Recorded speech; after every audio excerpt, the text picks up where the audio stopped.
હવે જોઈએ સમાચાર વિગતવાર। માવઠાને કારણે ખેડૂતોને મોઢે આવેલો કોળિયો છીનવાઈ ગયો છે। અંકલેશ્વર હાંસોદ પંથકમાં ડાંગર કપાસના પાકને વ્યાપક નુકસાન જોવા મળી રહ્યું છે।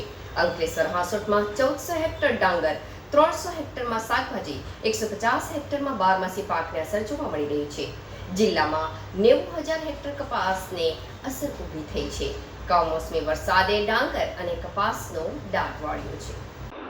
માવઠાને કારણે ખેડૂતોને મોઢે આવેલો કોળિયો છીનવાઈ ગયો છે।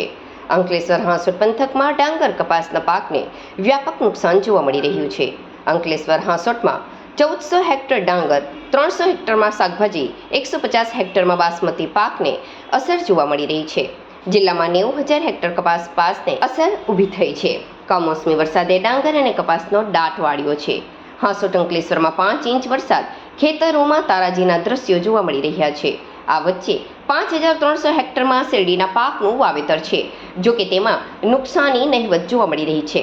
અંકલેશ્વર હાંસોદ પંથકમાં 1,400 હેક્ટરમાં ઉકાઈ જમણા કાંઠા નહેર વિસ્તારમાં વાવેતર નોંધાયું છે। હાંસોદમાં 8 કિલોમીટર રોડ પર સૂકવેલા 1.5 લાખ મણ પાક માવઠામાં પલળ્યો હતો, જે બાદ ગત રાત્રિના પડેલા વરસાદને લઈ વધુ નુકસાન વેઠવું પડી રહ્યું છે। અંકલેશ્વર અને હાંસોદ પંથકમાં કમોસમી વરસાદ ખેડૂતો માટે બેવડી આફત બનીને વરસ્યો છે।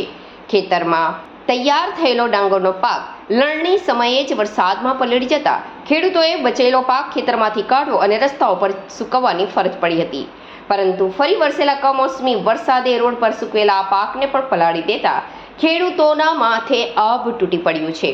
ખેડૂતોને મહેનત કરીને પકાવેલા સોના જેવા પાક જ્યારે લણવાનો સમય આવ્યો ત્યારે જ માવઠાએ બધી મહેનત પર પાણી ફેરવી દીધું હતું। ખેતરોમાં પાણી ભરાયેલું હોવાથી ખેડૂતો જેમ તેમ કરીને પાકને બહાર કાઢી તેને બચાવવા મથી રહ્યા હતા। સતત 4 વખત વરસેલા વરસાદ પહેલા ડાંગરનો પ્રતિમણ ભાવ ₹415 થી 380 મળતો હતો, જે હવે ઘટીને ₹300 થી આસપાસ થઈ જશે।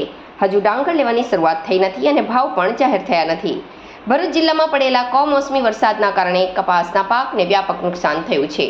કોટન કિંગ ગણાતા જિલ્લાના ખેડૂતો હાલ સરકારી મદદની અપેક્ષા રાખી રહ્યા છે।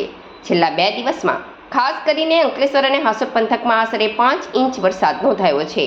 આ વરસાદના કારણે ખેતરોમાં પાણી ભરાઈ ગયા છે, જેનાથી કપાસના છોડ પલળીને ધોવાઈ ગયા છે। ભારે પવનના કારણે કેટલાક છોડ જમીન પર પડી ગયા છે, જે પાકની વૃદ્ધિ અસર કરી શકે છે। અનેક ખેતરોમાં પાણી ભરાયેલા જોવા મળ્યા હતા અને કપાસના બોલ્સ ભીની હાલતમાં જમીન પર પડ્યા હતા। ખેડૂતોએ જણાવ્યું હતું કે જો સરકાર સમયસર મદદ નહીં કરે તો તેમને થયેલા નુકસાનની ભરપાઈ કરવી મુશ્કેલ બનશે। ધારાધોરણ મુજબ વળતર આપવામાં આવશે। આગામી દિવસોમાં સર્વે કરાવી સરકારના ધારાધોરણ મુજબ પાક સહાયની ચૂકવણી કરવામાં આવશે। આ વર્ષે ભરૂચ જિલ્લામાં લગભગ 90,000 હેક્ટર વિસ્તારમાં કપાસનું વાવેતર થયું છે। કમોસમી વરસાદના કારણે પાકને નુકસાન થવાની શક્યતા ઊભી થઈ છે, જે ખેડૂતો માટે આર્થિક ફટકો સાબિત થઈ શકે છે। ગત વર્ષે કપાસના ભાવ પ્રતિ ક્વિન્ટલ ₹7,000 રહ્યો હતો, પરંતુ આ વર્ષે ઉત્પાદન અને ગુણવત્તા પર અસર થવાના કારણે બજારમાં ભાવમાં ઘટાડો થવાની શક્યતા વ્યક્ત થઈ રહી છે। નમસ્કાર, મારું નામ ભાઈ પટેલ, હું ઇલાવ ગામનો રહેવાસી છું। ઘણા વર્ષોથી અમારા ગામમાં કપાસની ખેતીઓ થાય છે।